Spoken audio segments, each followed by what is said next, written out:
This week on Supercars Talk, I have an in-depth look at the new Nissan Aero changes.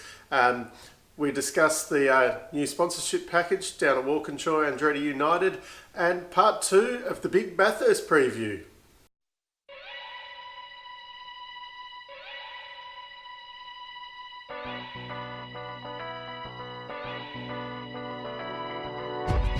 So, just when you think everything's done in parity land, apparently the Nissans have had a change for Bathurst. As I said in the intro, I'm going to get right down into this. No, I'm not. I didn't even bother reading the press release about it. We've had that many changes this year, who cares? Let's just hope it's a bit like the leg up Triple Eight got at Pukekohe, and maybe we'll see the Nissans come out and dominate this weekend. I think the likelihood of the Nissans dominating is the same as the Napa car from Walkinshaw Andretti United. They are wild cards from America, seeing them not qualify last. So that's it for that. Speaking of that wild card, Napa's the naming rights partner with the team. Livery came out, looks pretty good, pretty happy with it. Apparently the guys had a good test until Rossi put it in the wall on day 2. So they said there wasn't much damage, but instead of doing the third day of the test, they'll take it back to the workshop and straighten it up before Bathurst. I think maybe there was a bit more damage onto it than what they're letting on. If it's not much damage, but they're going to skip a day of testing. I think there was probably a little bit bent, but it'll all be ready to go, and hopefully they've got their accidents out of the way early and it doesn't happen up at Bathurst. And on the Kellys, Rick's going to have a special Castrol livery at Bathurst, a bit of a retro thing, which is funny, all these kind of retro liveries, considering Sandown's a retro round and all these people are doing retro liveries for the great race. But I suppose it is a great race. It's where you get your maximum exposure, and if you're not at the front of the field, well, it's a good way of getting your name out there. We haven't seen the Castrol car yet, but going off what they've, the Nissan guys always do pretty good liveries, so whatever they've done, they've probably done a pretty good job of it. The other one we haven't seen so far, I know Todd Hazelwood's doing a special SP Tools livery. It's probably going to be one of the ones from the back catalogue from when Stone Brothers had the SP Tools liveries there. So, it's not going to be much new, but, it'd be nice to see maybe the one they had on the Erebus Merc with the chrome and that'd be nice. And the other one that's a bit of a flashback livery or whatever, apparently on Nick Percat's car, the mobile livery is supposed to represent Brock's 87 mobile car. Have a look at it. I can't see the likeliness there. Speaking of revised liveries as well, Holdsworth, they've got super service on the car for the rest of the year, I think that is. That's good, because this team is definitely short on funds. And also down in Tickford land, Cam and Monster Energy Drinks have signed on for a multiple year deal. That's good news there. Looks like Cam will be the team leader there next year, in the car that's probably got the strongest sponsorship package. Now, speaking of sponsorship packages, Walkinshaw Andretti United, a pair of new paint jobs for the endurance races, and a couple of new sponsors. Scott Pye, we will see him running the Winning Appliances livery, and James Courtney will be running Appliances Online liveries. I don't know too much about these companies. I think they're the same company with kind of an online presence and an actual store-based presence. They're not in Victoria, or I haven't seen them in Victoria, so I assume the online store works in Victoria, but I haven't seen Winning Appliances around. So, but it's good that they've got a bit of money coming in, considering the whole mega deal kind of fell over. I did also see probably what's one of the dumbest comments I've seen on the internet. in quite a while about this. Somebody said they should have kept Mobile. Okay, now I think this is pretty dumb because Mobile's still there. Mobile's the big sponsor on the bonnet, the same as it's been all year. And if you think, I don't think Mobile would have tipped in any extra money for that livery down at Pukekohe. I think that was probably just a bit of we don't want to leave the whole side of the car blank while we don't actually have a sponsor. Hey Mobile, do you mind if we put your name down as a bit of a thanks for sponsoring us for all these years? And yeah, sure, why not? Looks good. Yeah, I don't quite get where people come along with these things. You should have said they should have kept Holden. Well, I'm sure if the option was there, they would have kept Holden as the major sponsor of the team. But unfortunately, things happen, sponsors come and go. So yeah, that's where we're at with it. Now, the last bit of news that I cover off this week that isn't really news. Jono Webb's been confirmed at Techno for the endurance races. I thought it already had been. So this was a strange one. I assume didn't announce it because they were hoping that someone had come along with a big bag of cash and lob up at the door. I guess no one's been forthcoming to buy a ride in probably the worst car in the field, which also includes, I think both of the wildcards are probably going to be better cars than what the Jono Webb and Jack LeBrock have to pedal around the mountain. And that covers off the news for the week. And here's the part 2 of the big Bathurst preview with Glenn. So part 2 of the big Bathurst preview. Last week we looked at the mid to bottom of the field. Probably weren't flattering on some of the drivers out there, or probably more the equipment that some of the drivers have got than the actual drivers. I've still got my cheat sheet, so it's quite handy. We'll look at more the top half of the field, where Garth Tander's going to be. We'll start off with it's funny to actually say the Walkinshaw cars in the top half of the field, but they were higher up this list, and I kind of forgot about them last week. And also, Scott Pye always seems to do well at Bathurst. So he's got Warren Luff next to him again. Good drive. I don't understand it. Like, but at Bathurst, the guy turns it on, and sometimes he's... And a movie will. Yeah, well, the stunt driving stuff he's really good at. But for someone who did so little when he actually had a main game drive... and then each year he comes back and at Bathurst he just lifts to another level. Scott Pye seems to do the same thing. Then we got James Courtney with Jack Perkins. James is practically interviewing for a new drive next year, is it? I think he's probably signed somewhere, considering he's told Walkinshaw where to go. And was it a mutual decision? Yeah, it's funny how the press releases say things like that. And then he also comes out and says, Walkinshaw needs a Roland Dane type of figure and Ryan Walkinshaw's too busy partying. Well, takes one to know one, James. But anyway, Jack Perkins is there again.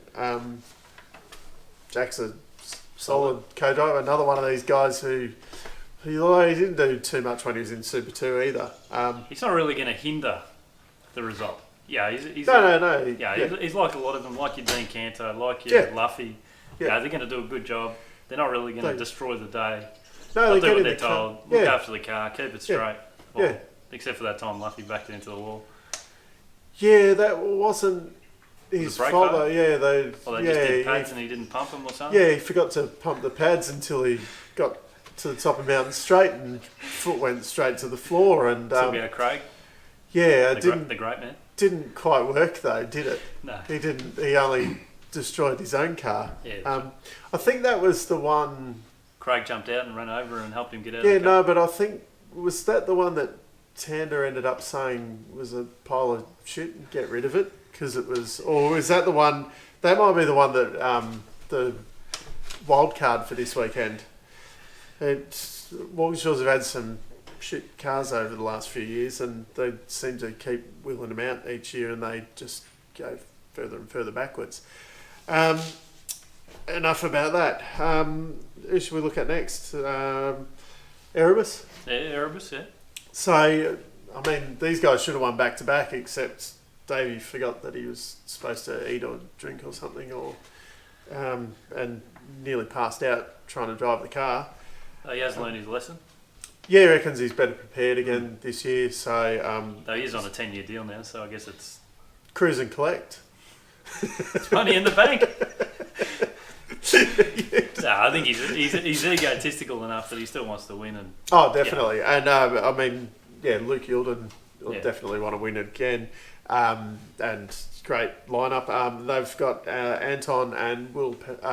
Nearly said Will Power. I was thinking he's come back. No, Will Brown and he's flying high. Apparently, he's won the TCR series with still a round to go. Oh, there you so go. They won't actually say that he's won it yet or something, but you know he's won it. So the guy who's not doing great in Super 2 goes and dominates the front wheel drive of the future category. That's the way it goes. They've also they had that big thing with the KISS livery or whatever, which that's not for Bathurst, that's for Gold Coast and Newcastle. Which I'm not. They released it early. I don't fully. I think maybe to announce the whole because I think. Yeah, but I think they're playing at Newcastle as well, aren't they, or something? Yeah. I'm not sure why. Yeah, you'd just have it at Newcastle and Gold Coast. Would have thought you'd run it all the way through. Maybe it's a licensing thing. Must be. Maybe KISS only let them have it for 2 weekends or something. Who knows? The Tickford Quartet, the Red 23 car, which is, as I said, it's the 4th Tickford car. The brothers, Will and Alex Davison, again. Alex Davison, another one who did nothing as a main game driver, but he really does nothing as a co-driver. Yeah, but he doesn't crash or anything. He just but he doesn't get the opportunity to because Will normally stuffs the day. Will won it the other year. Mate, he's a butcher behind the wheel. The best thing about him is Rihanna Kroon. That's it. She does a good job. She does a great job. She's very knowledgeable. I don't know how she puts up with him. He's annoying.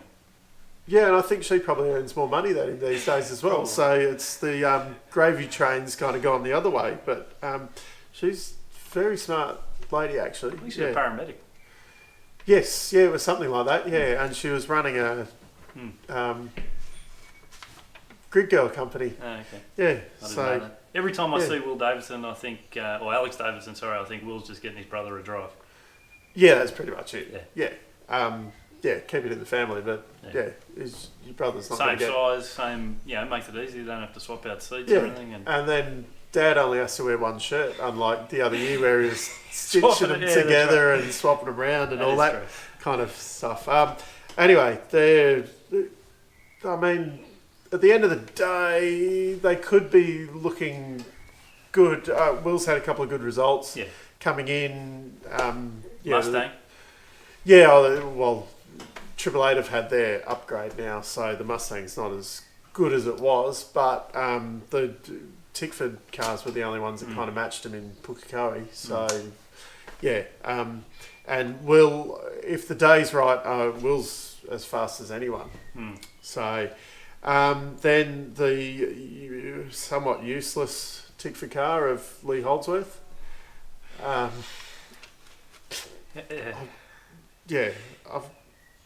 I haven't been nice to Lee all year, but there's a reason.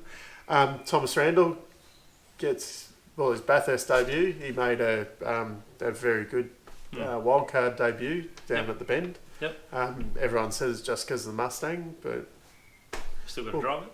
Yeah, we'll find out. I mean, he's doing quite well in the Super 2 Championship. There's plenty of other Mustangs in the field that didn't do as well as him at the Bend. So. No, I think he was the last Mustang. Yeah. I was trying to pump him up. He's only a young guy. Mate, come on, give him a go. Well, I know. Typically, the wildcards come in and qualify last, like Alexander Rossi is going to. Yeah. He did a pretty good job. He was midfield and he ran around there, I think. Kept out of trouble. Yeah, other than someone giving him a punt around or something. But yeah, he did all right. Samana. Oh, she's always involved in those midfield things, so it's always someone else's fault. Then the proper Tickford cars, we got Cam Waters and Michael Caruso. Very good pairing, this one, I think. Yeah, I think so too. Yeah, Caruso probably should be a main game driver. You can't help but think if he didn't go to Kelly's and he had have ended up at a decent team.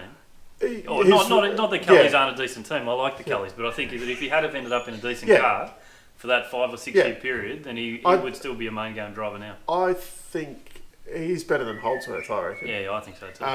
And I wouldn't be surprised if there's a bit of seat shuffling next year, depending on, Does Holdsworth bring money though? No. No money? No. I reckon he's either drives for it, or he wouldn't be getting paid much for this year, I don't think. I think that's a real budget contract. I might actually be earning more than him this year, but yeah. So Cam Waters and Caruso, and Cam Waters is a very good steerer, but potentially the co-driver could be quicker than the main driver on this one. More experienced at Bathurst. Yeah, that's it. Caruso would have done Bathurst 10 or 12 times now. Yeah, his debut was about 2007 or something like that. Yeah, he's been around there a lot. So, and then the main Tickford car, although because he's moving on, it hasn't been announced yet, but where's he going? Just Walkinshaw's. I don't know what the secret is. And people don't believe me, but yeah, it's happening. It's interesting. I mean, in other sports now, people are pretty open about where they're going. I mean, a Richmond player on the weekend, he played in the grand final. He's already announced that he's going to go to the Gold Coast. What is Alias? So he's announced that he's going to leave. Football game on the weekend. Yeah. That was a bit like what Bathurst is going to be when Tander wins. I reckon there's probably something down in the fine print of Chaz's contract that says, like when everyone knew Ingle was going to Stone Brothers, but there's something down in the bottom of his contract that they couldn't. Yeah. So because they're still using him for marketing and stuff. That's it. And I don't know about whether Supercheap's going with him or not, but I think Tickford are doing it tough at the moment. Yeah. I think they're doing it real tough. Really, I think the sponsorship's fairly cut price. There's not money from Ford. There's not, the need. They're struggling. Yeah, and none of the drivers are paying either. Not sure if they're all getting paid, but no one's bringing money with it, except for Cam Waters. Yeah. But yeah. Look at me eat my words pretty quickly. Anyway, Chaz is with James Moffat again. So another guy. Solid. But he had to line up next to McLaughlin and that's right. and Garth Tander. So, he was always going to get smashed by them as teammates. He won a race in a Nissan. There's only 2 other guys who can say that. One of them's not Todd Kelly. Okay, so now we're at... Jim Richards and Mark Scope won a race in a Nissan. Oh, that was a long time ago, though. Still happening. Yeah. They were the only 2 out of... Seaton would have won a couple as well. In the... 31. And, George Fury in the Bluebird and things like that. True. Or was it Datsun back then? I think it was a Bluebird. They're all still kind of Datsuns Later, anyway. They are. Anyway, on to the main 2. So we'll start with the one that's probably not going to win because of the co-driver situation. We have Fabian Coulthard and Tony D'Alberto. Funnily enough, probably the better lineup of the Penske cars. Prema's great, but he's not in and around it every day. Whereas, you see these guys on Instagram and junk like that, and you see Tony is kind of involved in it. He's there at ride days and stuff during the year, whereas Prema's not constantly in the car. And I think when you go through the list now, other than obviously Rossi and Hinch, he's probably the only one who's not an Australian. Obviously, all the New Zealanders are, Simona. here full time. She's here full time. Yeah, I'm sure she's here full time, and don't know if she's going to be Australian next year though. So, I think Prema, he's obviously a good driver. Oh yeah, there's no doubt about that. But he does fade a bit around Bathurst, I think. And if it comes to the crunch, like, would you prefer Prema or Garth Tander in your car with you? Mate, you would love Garth Tander in your car. Garth Tander at Bathurst, come on. Is there any better? Maybe the co-driver in the other car. But, so Penske's in with a great shot. Yeah, they're going to be third and fourth on the day, probably. Maybe with Chaz kind of in there somewhere. And Michael Caruso. So, come to Triple Eight. So now I made a bold prediction that they cannot win this race now because they've got their fancy one-off livery, which, for those, name a one-off livery that's won the race. Exactly. Didn't Triple Eight win it with the one-off Vodafone livery that was reflective? No, that was all year. Was it? Yeah, no, they I mean, people have won races with one-off liveries, but Bathurst, the closest is when Dave Reynolds had the napper and that on the car. Do a one-off livery, you don't win Bathurst. Come second, like Scott Pye does all the time. I think Garth Tander came second with Cam McConville in that, the 20th anniversary one the other year. But Triple Eight, they've had their upgrade, so they let them wind the boost up for Bathurst in the Aero Boost or whatever. Everyone else seemed to be lost at Pukekohe except for them. They were just they went so fast you couldn't even see the safety car. Jamie and Craig in Triple Eight again. They've gone for Craig's number, and I think that should tell you who they put in the car for the last stint. I think obviously I've got a soft spot for Craig, but I think Jamie and Craig would have to be the best driver pairing, bar none. Craig won it last year by himself, and they were nowhere all week, and then all of a sudden Sunday morning or whatever, they went, we've fixed it, and out he goes and bloody wins the thing, I think the thing is, 161 laps, you can have the best plan, you can have the best team, you can have the best, whatever, and at the end of the day, Percat can still win it. So... Or Paul Morris. Yeah, that's right. So, look, there's going to be how many cars? 24 cars on the grid or whatever it is. Maybe more now with the wildcards. 26 with the two wildcards. 26, So, and probably about 3 of those cars can win the race on outright pace. Yeah. No, but when you do actually look through, I mean, some of the ones that we picked on last week, as said off camera, we had a bit of a discussion about Rick Kelly. Yeah. And, I mean... It's hard to say that if, it comes into the last hour and there's Rick versus, say, Scott McLaughlin, it's, Scott's probably going to drive off. But on his day at Bathurst, anything can kind of happen. Weather. Weather's a big factor. If it rains, I mean, it brings the Nissans straight back into it. And because they've got better wipers, or? I think because it... evens the field. Yeah, it masks how bad their suspension geometry is. Because apparently now the aero's all the same. Apparently the engines are all within cooey of each other. So obviously it's... getting the power down. Yeah. And the drive. Yeah, and I don't think it's the peanut behind the wheel in all of those cars. No. Some of them, like the 78 Harvey Norman car... It'd be interesting to put a decent driver in the Nissan car. Well, even if you had a swapsy kind of thing. Scott McLaughlin.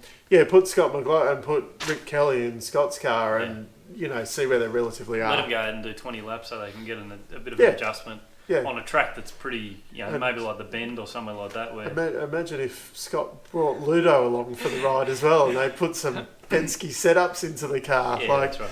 I reckon within about 20 minutes, they'd probably have the thing on the front row. Yeah. And then all of a sudden, Roland Dane would have to complain about the Nissan being too competitive.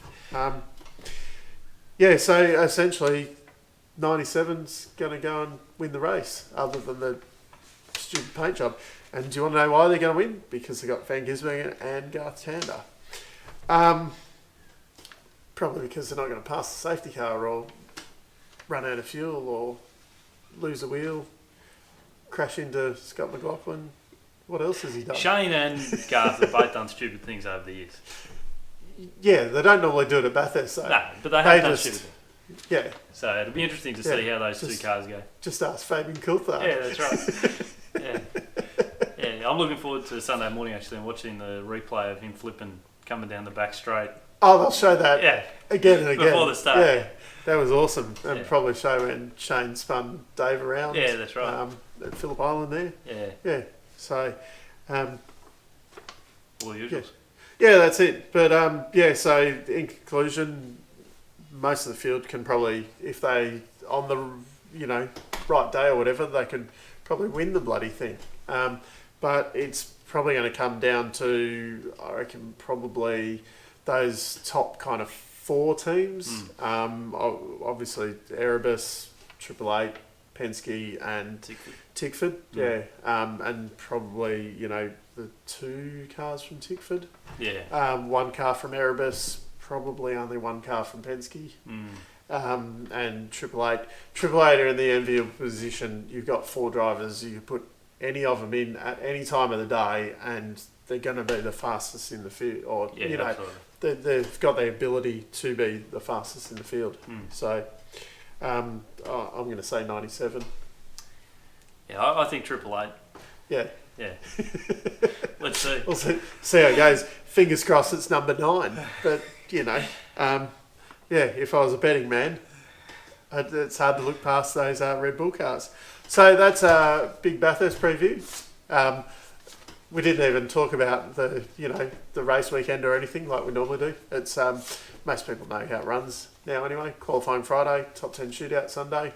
There's some practice sessions in there. 161 laps. Starts a bit later this year. Yeah, I saw that. That's interesting. Yeah, 11:30. So because the cars are quicker now and they still wanted to finish around they want to finish it around the news kind of time. So they're predicting it's going to be the fastest one ever. And because also you haven't got the dickhead weekend warriors kind of Bill O'Brien's and things like that. I think that was the one that Johnson had the issue with all those years ago. But, those once a year guys kind of punting it into the wall and causing safety cars. So it's all a bit quicker these days. Interesting to see how many safety cars there are this year compared to last year there wasn't that many. Well, you don't get the breakdowns as well. No. So I think it's really driver error now that causes the safety cars. You could and say weather. Simona error. And who knows what the weather's going to do. Yeah, so, bring on the rain. Hopefully. Yeah, level it out and Rick Kelly might win. Be good for him. All right, that's our Bathurst preview. That's the big Bathurst preview, done and dusted. As you can kind of tell, I think we're leaning towards a Triple Eight win. Anything can happen up in the mountain though, so you only have to go back to 06 when Scaife and Tander teamed up and they were on fire. They were flying at Sandown before something broke in the car, and then at Bathurst, they had that race owned, and then first lap, clutch goes, don't even get off the line really until Perkins cleaned them up on the way through, and day over. They didn't even get to turn 2, and there's no way they were losing that race. So who knows what's going to happen on the day? It could rain, and Van Gisbergen could forget that he's good in the rain, and Whincup could forget that he needs to fill it up with fuel, or that you're supposed to queue behind the safety car, or what else is he had a wheel fall off last year? Many things have happened to poor old Jamie at Bathurst. We'd probably be talking about a 15-time Bathurst champion if all of these things hadn't happened to him. That's basically where we're at. It's the most exciting week of the year. Next time I see you, it'll be for the Bathurst wrap. So until then, I'll see you later. Put away your inhibitions. Let the beast in you just get loose. We all young, wild, and